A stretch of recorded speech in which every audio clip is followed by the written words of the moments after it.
la escolaridad propia de su edad, es lo mismo que decía, en el grado que estaba, la inteligencia, la edad cronológica, y de acuerdo a la edad cronológica, qué es realmente lo que debería de saber, ¿no? En pocas palabras. El B, tenemos el trastorno del criterio A, que infiere significativamente en rendimiento académico o en las actividades de la vida cotidiana que requieren la capacidad para el cálculo. Entonces, a lo mejor y no sabe cómo en la vida cotidiana utilizar estos cálculos, ¿no? Y la C, tenemos la C, que es que si esto significa que si hay un déficit sensorial de las dificultades para el rendimiento en el cálculo, exceden de las habitualmente asociadas a él. O sea que realmente, como les decía, son significativas. Y también nos agrega una nota. Y la nota nos dice que si hay una enfermedad médica, por ejemplo, neurológica o déficit sensorial, se codificarán en el eje 3. O sea, los tenemos que especificar realmente. Bueno, entonces espero haya quedado un poquito claro, pero sí tiene que tener una capacidad significativa como para el cálculo, o sea que realmente sí le cueste trabajo. Bueno, aquí van los otros dos términos, que es la acalculia. La acalculia se va a definir como un trastorno relacionado con la aritmética, adquirido tras una lesión cerebral, por eso pusimos aquí un cerebro, y ahorita les voy a decir la estructura, sabiendo que las habilidades ya se habían consolidado o desarrollado. O sea, entonces, bueno, en pocas palabras, va a haber un daño neurológico, y entonces a lo mejor ya tenía la aritmética adquirida, ¿no? Y después de una lesión cerebral, sabiendo que las habilidades ya se habían consolidado y desarrollado, o sea, es como una afasia, por ejemplo, ahí le puse una afasia, la dislexia o igual una afectación en el lóbulo frontal izquierdo, que es donde tenemos el razonamiento. Entonces ahí está coloreado ahora sí que de color azul, y en esta parte, ¿no? Y esta es la acalculia. La acalculia también va a ser la imposibilidad de realizar cálculos matemáticos debido a la pérdida o la ausencia de las representaciones numéricas. Entonces no va a poder realizar cálculos matemáticos debido a la pérdida de las representaciones numéricas. Igual les digo, como puede ser una afasia, una dislexia o puede ser un daño en el lóbulo frontal izquierdo. Luego tenemos la discalculia. La discalculia, a diferencia de la acalculia, es un trastorno estructural de la maduración de las habilidades matemáticas.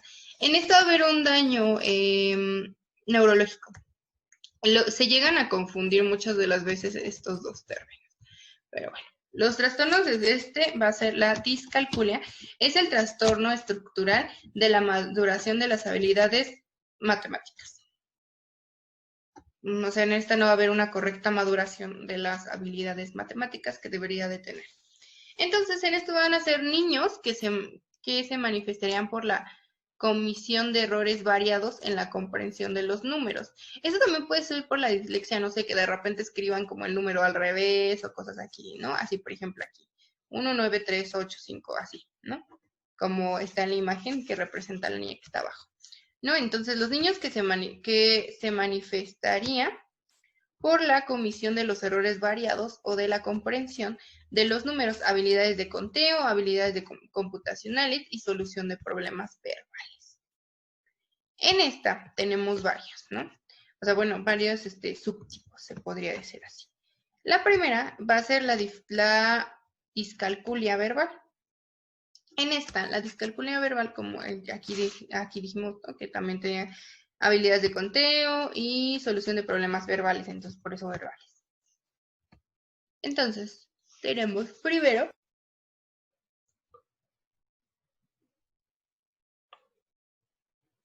bueno, en primero tenemos los tipos y una de ellas va a ser la discalculia verbal. En esta, la discalculia verbal se va a manifestar, o bueno, sus manifestaciones van a estar en las dificultades, en nombrar las cantidades matemáticas, o bueno, numéricas. Como por ejemplo los números, los términos, los símbolos y las relaciones. Después, vamos a tener la discalculia practognóstica o dificultades de enumerar, comparar, con manifestaciones en dificultades en nombrar las cantidades matemáticas, los números, los términos, los símbolos y las relaciones. En la segunda vamos a tener la discalculia practognóstica.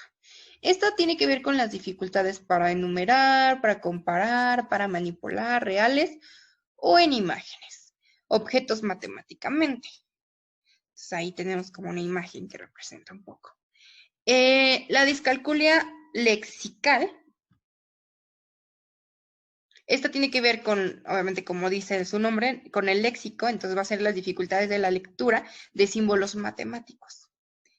Y luego tenemos la 4, que es la discalculia grafical. Y esto va a tener relación con las dificultades de la escritura o los símbolos matemáticos. Igual cada uno de los términos pues se dice por sí mismo, ¿no? Por el nombre. Luego tenemos la 5, que es la discalculia ideognóstica.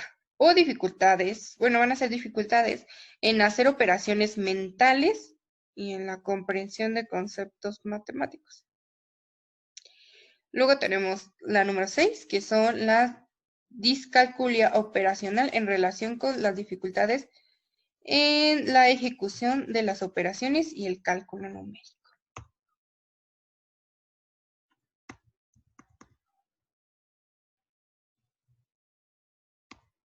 Bueno, para entender un poquito más sobre la estructura del cerebro, les voy a compartir algunas de las regiones y la capacidad que va a desarrollar. Como primer punto tenemos el hemisferio derecho. Como primera región tenemos el hemisferio derecho.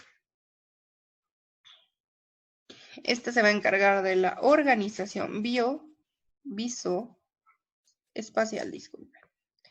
Luego el hemisferio dominante en el lenguaje, que van a ser habilidades lingüísticas, áreas de asociación del hemisferio dominante, lectura y comprensión de los problemas verbales, la comprensión de los conceptos y los procedimientos matemáticos. Luego van a ser los lóbulos frontales, que son los que les mencionaba hace unos minutos, bueno, en el término que vimos. Son los cálculos mentales rápidos, conceptualización abstracta, habilidades de solución de problemas, y vamos a tener también la ejecución oral y escrita. Luego tenemos los lóbulos, la mayoría de los que tenemos aquí son lóbulos parietales, que tienen que ver con las funciones motóricas, con el uso de las sensaciones con las sensaciones táctiles, como el tacto, ¿no? Lóbulo parietal izquierdo, que son las habilidades de